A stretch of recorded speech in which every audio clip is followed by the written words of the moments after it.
nothing shouts good time like being placed in an object that loosely resembles that of a Coke can whilst being surrounded by an environment that, should you happen to be exposed to it, your blood will evaporate from your body. And for that reason alone is why Shovesoft have developed Lunar Flight.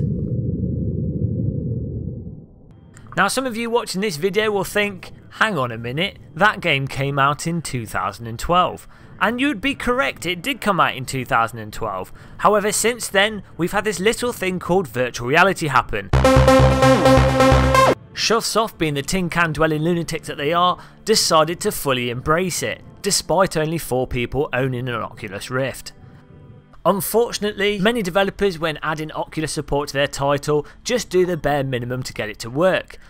Shovesoft, on the other hand, took a machete, attached it to a piece of string and flailed it at their game until everything was fully optimised to deliver the best "I'm in a tin can in space, the ground seems to be getting rather large, oh my god I've run out of fuel" VR experience.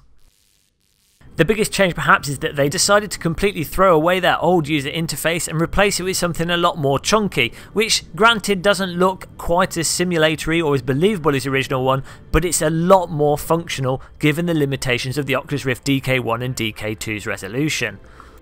Another change is that you can access most of the Lunar Lander's options and controls by looking at the button and then pressing Y on your Xbox 360 controller. Though in some ways this does make me feel a little bit like a Jedi Knight that somehow landed a job as a NASA astronaut, it again makes for a very comfortable and functional VR experience. And you really know when VR is working when the VR aspect simply melts away like a chocolate bar in a microwave and you're just left enjoying the experience of playing the game. Whilst playing Lunar Flight, I had legitimate moments of presence and the feeling that I'd been a successful man that worked hard, got a job at NASA and ended up progressing mankind and mankind's understanding of the universe around him, not the failure that my parents disowned me for.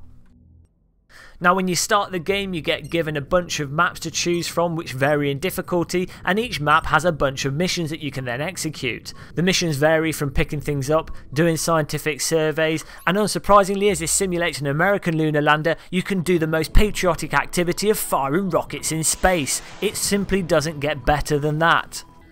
All said and done, for the asking price of this title, there's plenty of content there to keep you busy. The developer has also done a fantastic job with the audio that really helps draw you into the game. The sound effects really do sell the fact that you're floating around on the moon, and the music is nice and ambient and not too intrusive.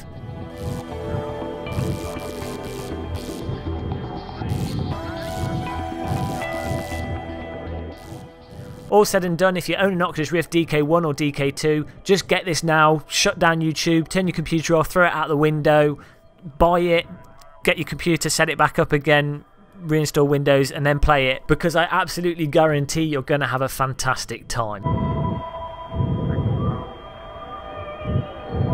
You can pick Lunar Flight up on Steam and they also have it on the Humble Store. Now despite the game being absolutely awesome, the developer does consider their DK2 support to be beta and they can't guarantee that it'll work perfect for everyone. With that said, I'm yet to have any problems myself. If you enjoyed the video, please remember to subscribe, like it and then slap it in your friends' faces. If that's still not enough, there's a link to our Facebook page in the video description. Thanks for watching and goodbye.